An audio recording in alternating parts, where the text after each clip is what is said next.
Dostlar selam. Siz de seyahat vloglarınız için yeni bir kamera arıyorsanız ya da ekipmanlarınızı yenilemek istiyorsanız bugün size DJI'nin çıkarmış olduğu Osmo Pocket 4 Pro'dan bahsedeceğim. Bu resmen bir cep sinema kamerası diyebilirim arkadaşlar. Tabii ki en önemli özelliği DJI Osmo Pocket 4P'nin şu an en çok konuşulan özelliği 17 stop dinamik aralıkla beraber geliyor olması. Bu özelliği de konuşacağız arkadaşlar ama tabii ki öncelikle isterseniz 4 ve 4 Pro arasındaki belirgin farklardan başlayalım. Hazırsanız başlayalım arkadaşlar.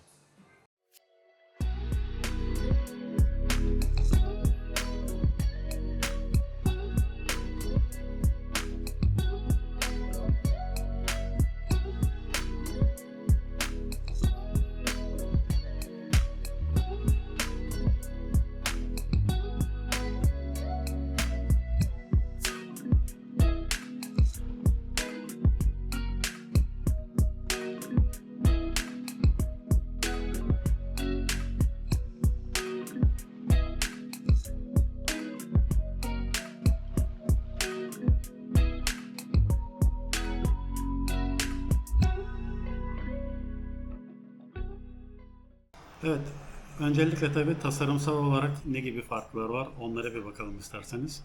4 ile 4 Pro arasında tabii ki en belirgin fark 4 Pro'nun çift kamera yapısıyla geliyor olması. 20 milimetrelik 1 inçlik ana kameranın yanında bir de 1 bölü 1.3 inçlik 60 milimetrelik bir telefoto lensle beraber geliyor arkadaşlar. Yani böylece 3x optik zoom yapabiliyorsunuz. 4 ve 4 Pro arasındaki en büyük yenilik tabii ki 4 Pro'daki Lofix sensör arkadaşlar. İkisinde de 1 inçlik sensör olmasına rağmen dediğim gibi DJI Osmo Pocket 4 Pro'da Lofix sensör eklenmiş. Tabii bu ne demek? Bunun sayesinde 17 stopluk müthiş bir dinamik aralığa sahip oluyorsunuz.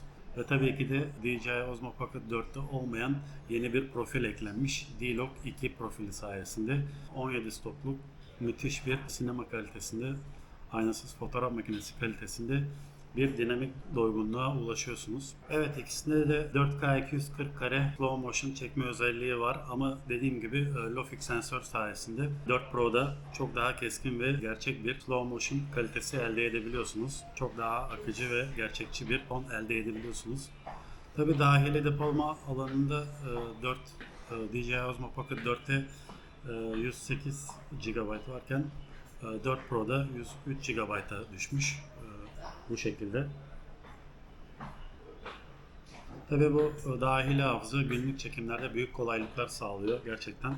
Bir diğer özellik de 4 Pro'da 30 dakikada hızlıca şarj olabilme özelliği gerçekten çok iyi. Evet, genel olarak 4 ve 4 Pro arasındaki temel farklar bunlar da arkadaşlar.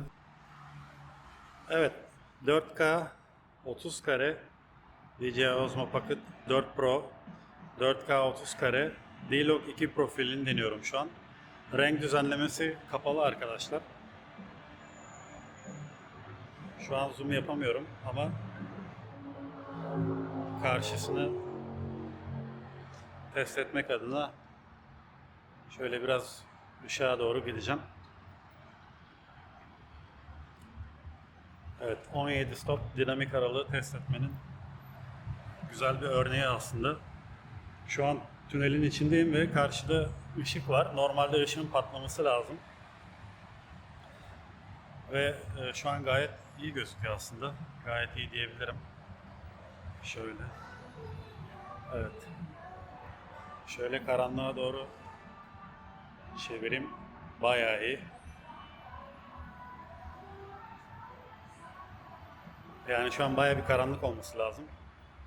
Ama bayağı bir aydınlık gibi. Evet. Güzel bir örnek. Güzel bir örnek oldu. Bu şekilde. Şöyle koşayım. Evet.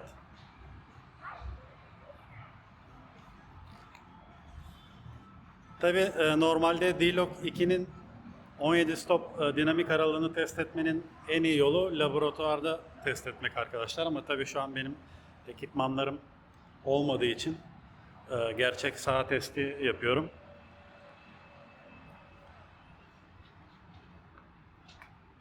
Normal koşullarda karşılaşabileceğimiz sık durumlardan birisi. Mesela mağaranın içindesiniz ve karşısı ışık. Normalde o ışık patlar arkadaşlar. Şuradaki ışık patlar. Hiçbir şekilde gözükmez. Şu an bayağı bir karanlık. Şöyle çekeyim mesela bunu. Evet.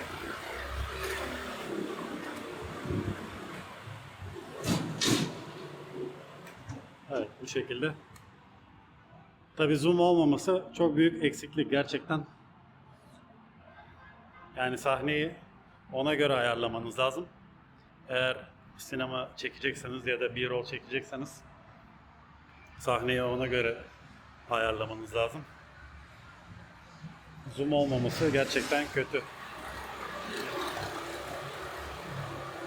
Evet. Bir de renk düzenlemesini açık getirelim. Açık hale getirelim. Bakalım öyle nasıl olacak. 4K 30 kare D-Log 2 profil arkadaşlar. Renk düzenlemesiz hali bu şekilde. Evet arkadaşlar, şu an 4K 30 kare DJI Osmo Pocket 4 Pro ile çekim yapıyorum. Şu an D-Log profilini seçtim. D-Log 1 profili bu. Ve renk düzenlemesi kapalı arkadaşlar. Şöyle ışığa doğru bir zoom yapalım. Bakalım nasıl olacak.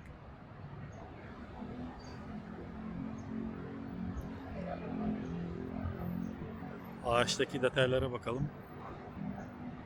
Evet. Biraz hafiften bir patlama var gibi sanki. Doku kaybı görüyorum. Bu şu an tabi 14 stop dinamik aralık.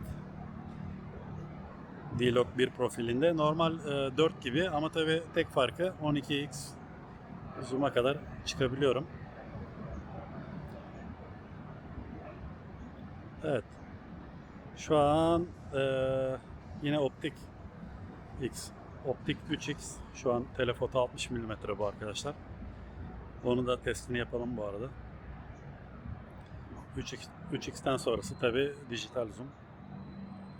Yapay zeka gerisini hallediyor. Evet.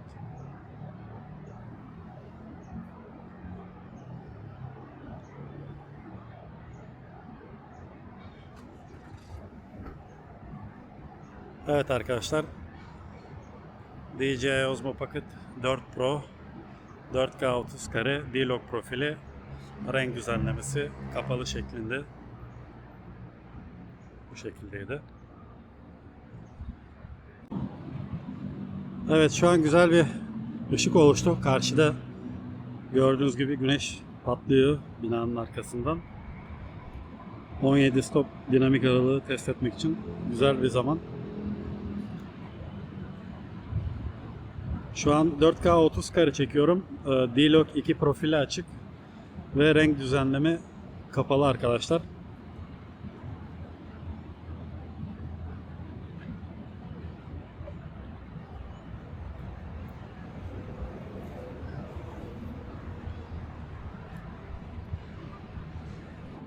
Evet.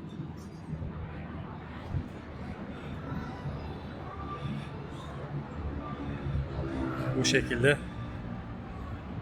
17 stop dinamik aralık bu şekilde arkadaşlar. Evet, bir de renk düzenlemesi açık deneyelim bakalım nasıl olacak. Evet, şu an 4K 30 kareye deniyorum. Normal mod bu. Normal mod 10 bit arkadaşlar. Bayağı keskin çekiyor ama tabi burada yine karanlıkta biraz doku kaybı görüyorum sanki. Biraz doku kaybı var. Şöyle zoom yapalım. Evet. Şu karşıya doğru zoom yapalım.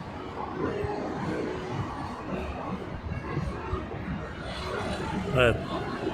Gerçekten müthiş. 12x. Dijital zoom çok keskin gözüküyor. Bilmiyorum bilgisayarda nasıl gözükecek ama şu an ekranda bayağı keskin gözüküyor. Şöyle karşıya geçeyim. Karşıdaki binaya geçeyim.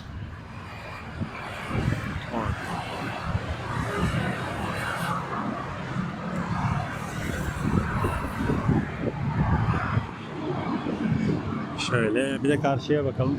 Karşısı nasıl gözükecek. Evet, bayağı keskin gözüküyor. Şu an normal 10 biti deniyorum arkadaşlar. Normal 10 bit. Evet, bulutlar biraz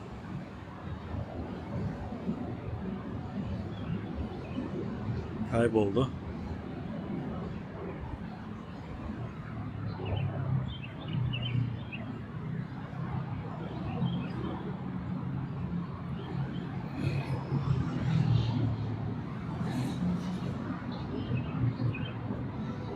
Evet, 10 bit normal modda böyle arkadaşlar. 12x şöyle şu an 3x optik zoom arkadaşlar. 3x'e böyle.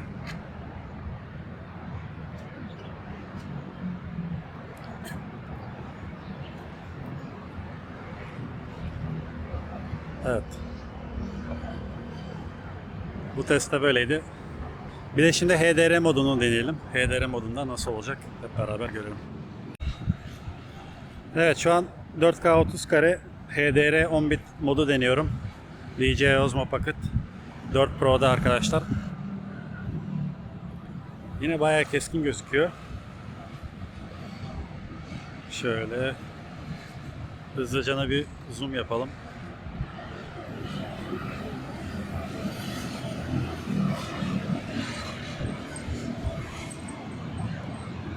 Evet. Şuradan karşıda bir bina var ama bulamadım o binayı. Ya şurada.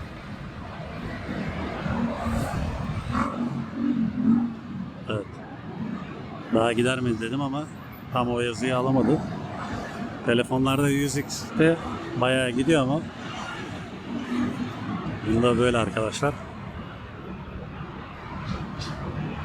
Evet. HDR modu da böyle. Diğer tarafa bakalım.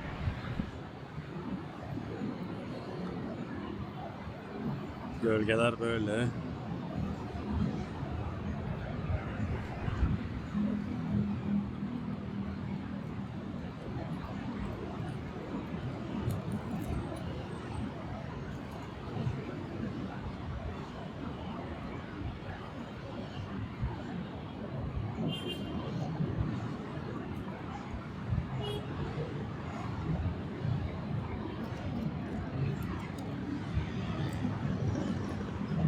Son bir şuraya bakalım.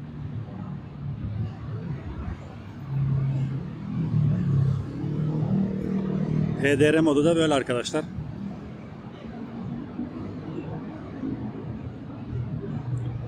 Evet, HDR modu şu an 3x optik zoom'da böyle arkadaşlar. Neredeyse tüm özelliklerine baktık. Bir de slow motion özelliğine bakalım. Slow motion özelliği nasıl? Şurada hazır bayrak sallanırken onu çekelim. Güzel olur. Hem 4'ü hem 4 Pro'yu denemiş oluruz. HDR modu da böyle arkadaşlar.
Evet arkadaşlar, şu an bir inç 20 milimetrelik ana kamerayı deniyorum. 4K 30 kare normal 10 bit modda.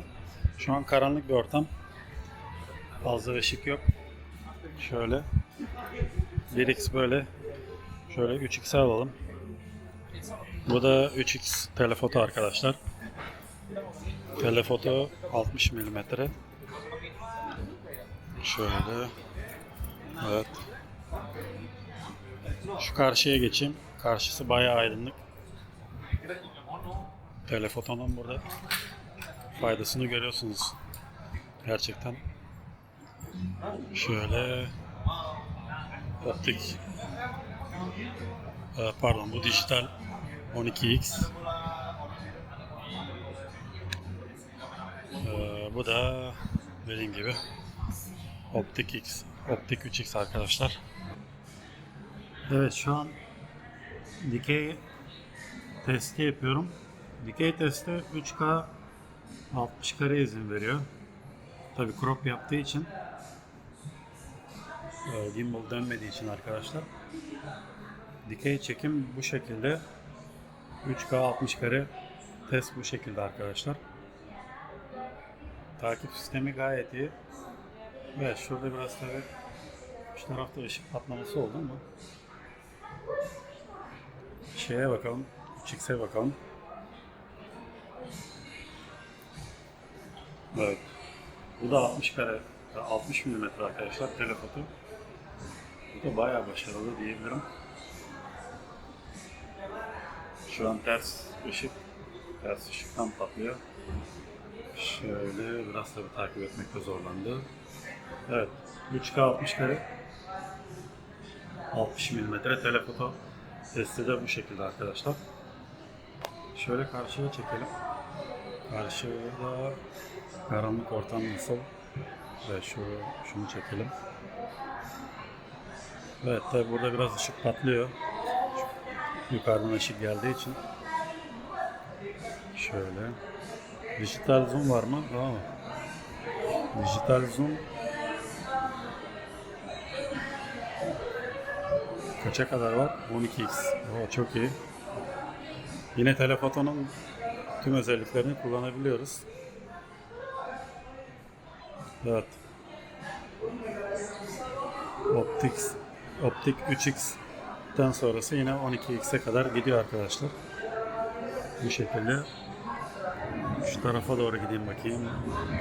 Şöyle. Evet. Bu şekilde. Şu tarafa doğru bakayım. Neler var. Evet. Gerçi 3x 60 karede gayet yeterli diyebilirim. Dikey çekim testi de böyleydi arkadaşlar.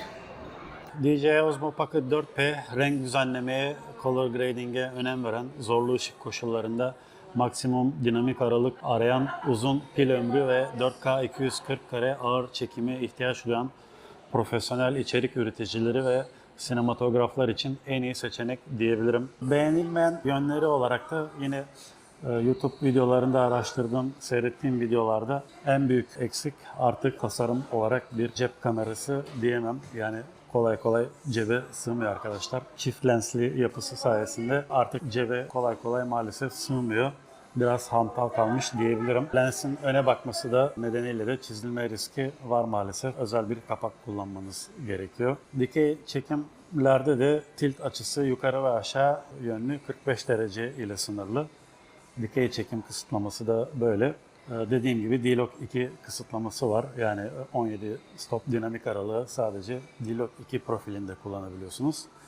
Bir eksiklik de ana ekranı açtığınız zaman şurada custom butonlar var. Onları eğer dikey çekim yapacaksanız şöyle göstereyim. Şöyle kapanmasın, continue diyelim. Gördüğünüz gibi ana ekranı dikey konuma indirdiğiniz zaman içindeki custom düğmeleri kullanamıyoruz. Böyle bir tasarım yapmışlar nedense. Ve tabii ki takip performansı da görece iyi arkadaşlar. Takip özelliği kötü değil. Ancak rakiplerine kıyasla bazı hızlı hareketlerde ve benzer arka planlarda hedef kaybolabiliyor. Tabii rakiplerine göre şu mekanizma daha iyi. Şöyle yaptığınız zaman diğer Insta 360 Luna Ultra'da şu kısım biraz daha gevşek kalabiliyor. Bunun mıknatısı daha iyi çalışıyor arkadaşlar. Tabii bir eksiklik olarak da yine YouTuber'ların bulduğu bir özellik. Özellikle timeless modundayken 4 Pro'nun özelliklerini biraz geriye gittiğini iddia ediyorlar. Temel sorun şu arkadaşlar. Shutter enstantane süresi. Pocket 3'te otomatik modda çekim yaparken ışık azaldığında kamera shutter süresini 30 saniyeye kadar açabiliyor. Tabii bu gece yıldızların veya karanlık şehir detaylarının görünmesini sağlıyor. Ama Pocket 4P'de, 4 Pro'da otomatik timeless modunda kamera ışık azaldığında shutter süresini maksimum 4 saniyede kilitliyormuş. Yani 4 saniye tam karanlık bir ortamda yeterli ışığı içeri alamadığı için sonuçlar kapkara veya çok karanlık çıktığı söyleniyor. Hatta Action 5 Pro bile 8 saniye shutter süresine kadar ulaşıyormuş. Action 6'da da 1 saniyede kilitleniyormuş. Bunlar enteresan tabii, neden böyle?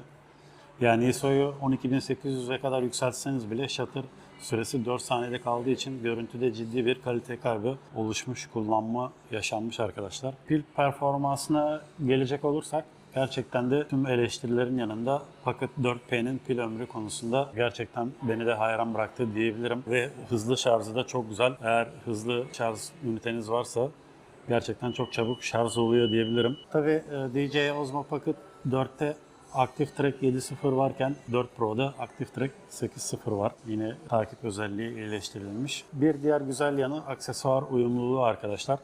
Gerçekten Pocket 3 ile aynı boyut ve yapıda olduğu için eski kılıflar, tripodlar ve uzatma aparatları Pocket 4P ile tam uyumlu diyebilirim. Şu bataryayı kullanabiliyorsunuz.